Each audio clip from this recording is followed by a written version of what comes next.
Hey everyone, welcome to PB Rider. Welcome to another new video.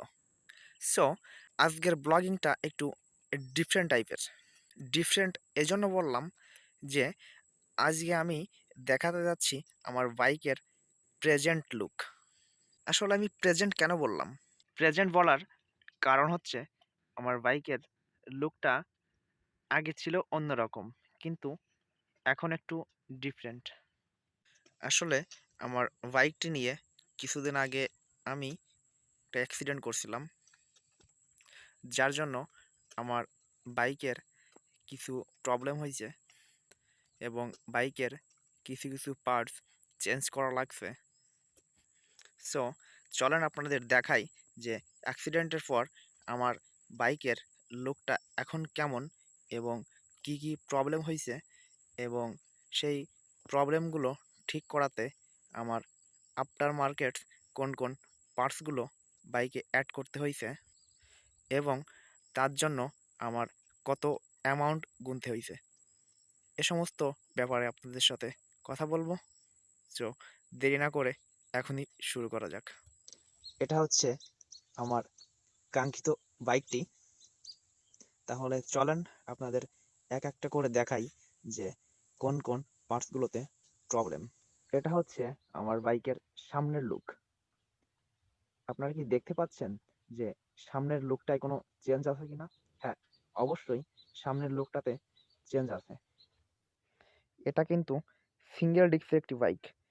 So আপনারা সবাই জানেন single ডিস্কের বাইকের হেডলাইট শো কভার, এই যে হেডলাইট শো কভার যেটা আছে এখানে কিন্তু একটা স্টিকার করা থাকে, দেখতে পাচ্ছেন। আমার এটাই নাই। এটা আমি আফটার মার্কেট ডাবল ডিস্কেরটা ইউজ করছি অ্যাক্সিডেন্টের পর। আমি যখন অ্যাক্সিডেন্ট করছিলাম তখন বাইকটি নিয়ে আমি ডান পাশে পড়ে যাই।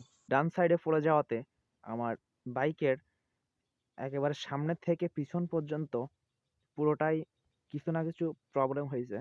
পড়ে যাওয়ার কারণে সামনে যে হেডলাইট দেখতে পাচ্ছেন এখানটায় চুলাই গেছিল, সেজন্য আমার এটা চেঞ্জ করা লাগছে।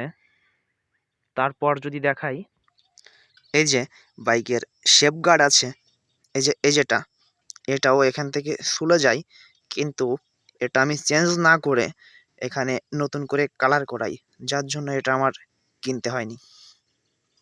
তারপর যদি দেখাই আমার বাইকের যে এক্সস্টটা আছে এখানে এখানে ছোলা দেখতে পাচ্ছেন, এই জায়গাটা যেমন ছিল তেমনই আছে, এর কোনো কাজ আমি এখনো করাইনি।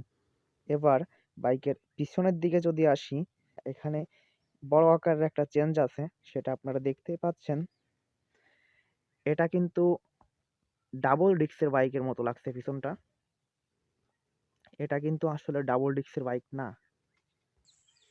এই দেখেন আপনাদের যদি দেখাই, এটা কিন্তু ডাবল ডিস্কের বাইক না, কিন্তু এখানে কিন্তু আমি ডাবল ডিস্কের ব্যাক প্যানেলটা ইউজ করছি। এই যে বাইকটি যখন পড়ে যায় তখন পিছনে আমার যে ব্যাক প্যানেলটি ছিল তখন সেটা অনেকটাই পিচে বেঁধে অনেকটাই ক্ষয় হয়ে যায়, যার কারণে আমার ডাবল ডিস্কের এটা ইউজ করা।